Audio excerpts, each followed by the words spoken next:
I just want to understand, is skill scaling, is it a myth or a reality? So the best person who can say, who has the wide spectrum of, who has worked in wide spectrum of disciplines all across the industry is Poornima. So let me draw her experience for all of us to explain, is horizontal scaling of skills really a myth or a reality? Poornima, all yours. Thank you, Rajesh. This is a very wide topic, and I'm going to take a little bit of time speaking on it. So I have an experience of about 30 years, a large part of which, more than half, has been in the HR space and in the learning space, having done startups in both areas. And when we speak of degrees, right, we speak of people from premier institutes, and often degrees are a door opener. It helps you get into the company of your choice and for employers to hire you. But staying in that organization and growing in that organization is more a matter of skill and not just of experience. So on one hand, we have technical skills. On the other hand, we have what is called soft skills, which I really call as essential skills. In the past, people would say, it is the onus of the employer or of the college to teach people skills that will prepare them better for the workplace. Do a IEEE certification, for example, or take an SAP course or take an ERP course, and it will help you in your promotion. But what has happened today? The world has changed dramatically in 2020. The onus is no longer on the college or the employer to make you more workable and more employable. The onus is on the individual, the student, the employee. And if you have to survive this period and to grow, you need to grab the opportunities that are there before you today. And on this, I want to dwell a little more. So from March onwards, a lot of us have been locked up at home.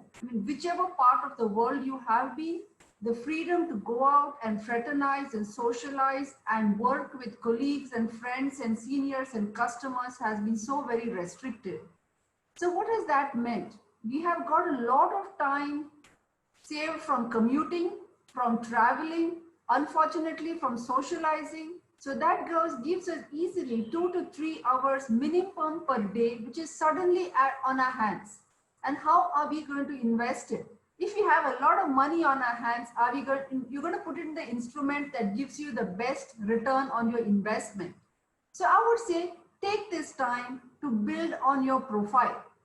If you are jobless in this year, doesn't matter, 2020 will go down in everybody's biodata as 0, doesn't matter, no one will hold it against you.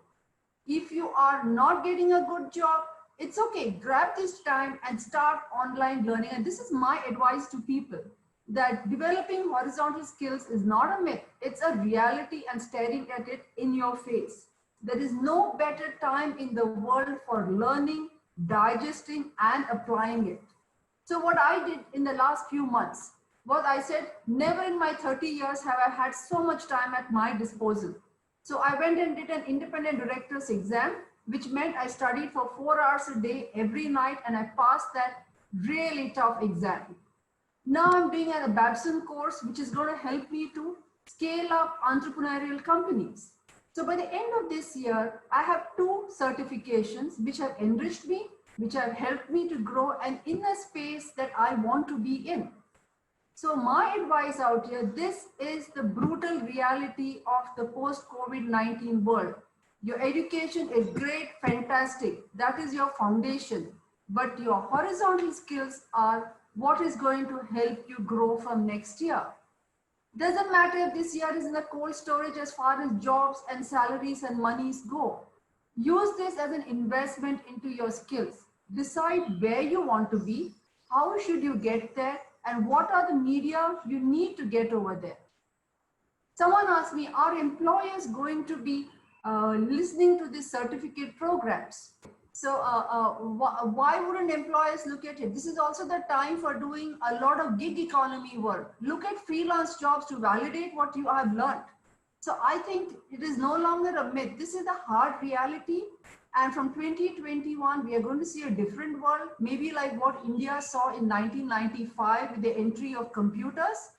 So actually, we should start getting more confident because we have the time to gain the confidence. So this is my perspective on the topic right now. And I would like to turn it over to my other panelists to address the topic. I think before we do that, we've got a question. And this is very interesting.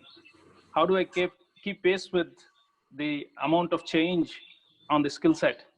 Okay, and this comes from US, from Manish. The question again, I would say is, it is primarily got. I have to bring some physics here. There is a lot of speed, and speed with direction is velocity, right? So if you have a channel or a direction, definitely you will be able to gain that path forward. But Poornima, being there for 30 years in the industry, how would you address that question? I think we should look, what do we want to be? See, earlier we just did, I see a lot of engineers who are great engineers, but say, actually, I want to be in digital marketing or I want to be in something else. So I think this is the time to retrospect and say, what excites me? Where do I want to be? Can I develop the skills to be where I am? And don't see from the past. See from the future where you want to be, and then start equipping yourself for that. Don't try to be everything. I think the trying to be everything to everybody is going to give you limited success. Focus on what you want to be and where you want to be. It's no longer necessary in this world to be a 9-to-5 employee. Freelancers and gig economy, I think, are emerging very strongly, and I think people should grab that opportunity.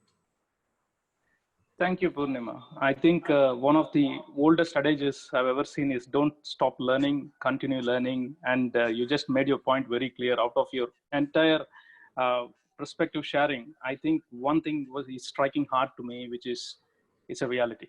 It's not a myth.